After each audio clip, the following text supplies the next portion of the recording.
Happening right now, a fertilizer plant and surrounding areas in Texas is still burning out of control after it exploded last night. Yeah, this is a cell phone video that captured the blast. It was so strong that people 45 miles away and even farther could actually feel the shock waves because of this. Now, we do know a number of people, possibly police officers and firefighters, died in that explosion, and more than 150 were hurt. CBS's Erica Ferrari is live with the latest this morning. In fact, she's going to show us that video. Good morning to you once again, Erica. This morning, rescue crews are still pulling people out of the rubble, going door to door, trying to evacuate people who may still be trapped in area homes and businesses. We know at least 160 are injured. Authorities say between 5 to 15 people are presumed dead. The death toll is expected to go up as search teams continue their efforts this morning. Yeah.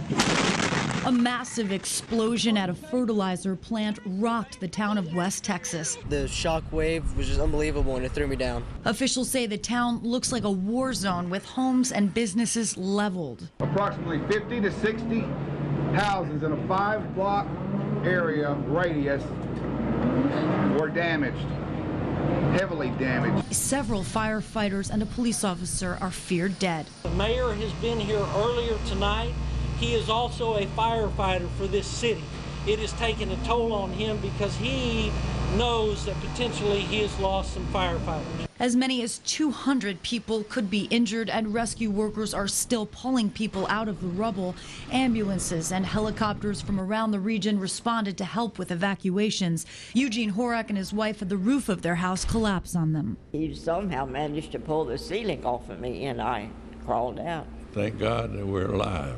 At a nearby nursing home, the ceiling caved in, trapping residents. People in the area rushed in to rescue the elderly victims. When we would go into each room, there was sheetrock on top of the patients. I pulled out 16 people out of there. Half the town was evacuated because of concerns of another explosion at the plant. Guys, y'all need to get out of here. Okay. That second tank's about to go. Get out of here. The Red Cross is working to find shelter for those forced out of their homes. Now, the Texas Commission on Environmental Quality investigated the fertilizer plant back in 2006 after someone reported a strong ammonia smell. Sources say the plant was cited at that time for either failing to obtain or qualify for a permit. And just to give you an idea of how powerful the blast was, the U.S. Geological Survey says it registered as the equivalent of a 2.1 earthquake. Erica Ferrari for CBS News. Back to you. Thank you once again, Erica. That is strong. Even Pope Francis talking about this explosion. He said on Twitter, and I quote, "Please join me in praying for the victims of the explosion in Texas and their families." And make sure you stay with us right here on KRQE for the latest on this explosion at a fertilizer plant. Again, in West Texas, it's 20 miles just north of Waco. We'll have updates here on KRQE and anytime at our website, krqe.com. Back here at home, it is going to be another cold and windy day. Yesterday, huge clouds of blowing dust and low visibility hit across the state. It was so bad in the southern part of the state that the State Transportation Department closed a 112-mile stretch of Interstate 10 from Lordsburg to Las Cruces for several hours. And up north in Raton, snow fell for hours, turning the spring day back into a winter scene. So I think the big question right now for meteorologist Kristen Van Dyke is how long this cold front's going to last. Yeah, and exactly what can we expect here in Albuquerque today? This storm pretty much playing out exactly like you said it would.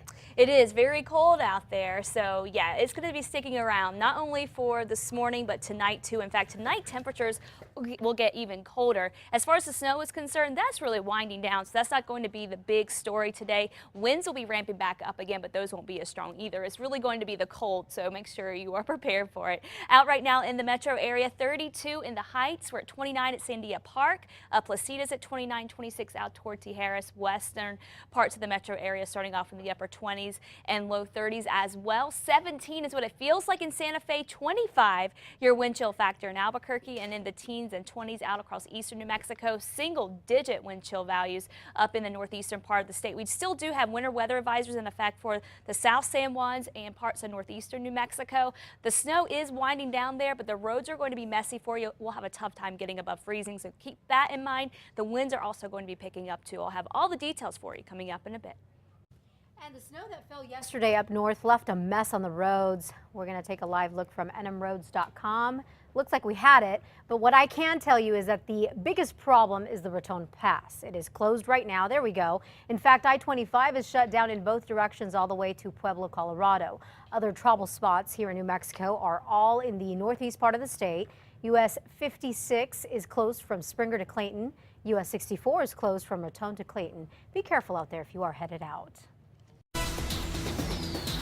And you know, besides this winter weather, the other big thing that's happening this morning in New Mexico is a wildfire. Yeah, firefighters have been out all night long in the Lincoln National Forest trying to get what is being called the Curtis Fire under control. David Romero is following this. He has the latest for us again this morning. Hey, David. Morning, Matt. Good morning, Elizabeth. And today's winds are and will be fanning the flames of a wildfire burning at the edge of the Lincoln National Forest in southern New Mexico. The Curtis Fire started at around 3:30 yesterday afternoon east of Alamogordo. Now, at last word, the fire had burned about 200 acres, but we're expecting that to grow just based on the winds. Now, about 20 homes have been voluntarily evacuated. Fire officials say winds gusting more than 40 miles an hour are pushing the flames to the northwest. Crews from the U.S. Forest Service and the Otero County Volunteer Fire Department have responded, along with 5 engines and 3 water trucks. Bulldozers have also been ordered to help build a line around the fire. And we'll continue monitoring the fire and keep you posted as this story develops. Matt. All right, thank you very much, David. As Kristen said earlier, hopefully those winds are going to die down a little bit today. Now, right now, firefighters are saying they think people caused this fire. They do not know who, and they don't know if it was on purpose or on accident. Elizabeth? The man accused of driving drunk and killing a 2-year-old Albuquerque boy is expected to enter a guilty plea in court today. It was back in September when police say 20-year-old Mariano Salas drove drunk and crashed into a car carrying 2-year-old Vicente Griego. Griego died a few days later. A guilty plea hearing for Salas is scheduled for 8:45 this morning. Well, the former judge accused in a bribery scheme is set to admit he did it later today. Michael Murphy is supposed to be in court in Las Cruces this afternoon, and court records show he is going to plead guilty to his bribery charges. Investigators say he told a woman who wanted to be a judge that he could get her the job if she paid off a Democratic Party analyst who was close to then Governor Bill Richardson. Mr. Murphy resigned from the bench after he was charged. One thing we do want to stress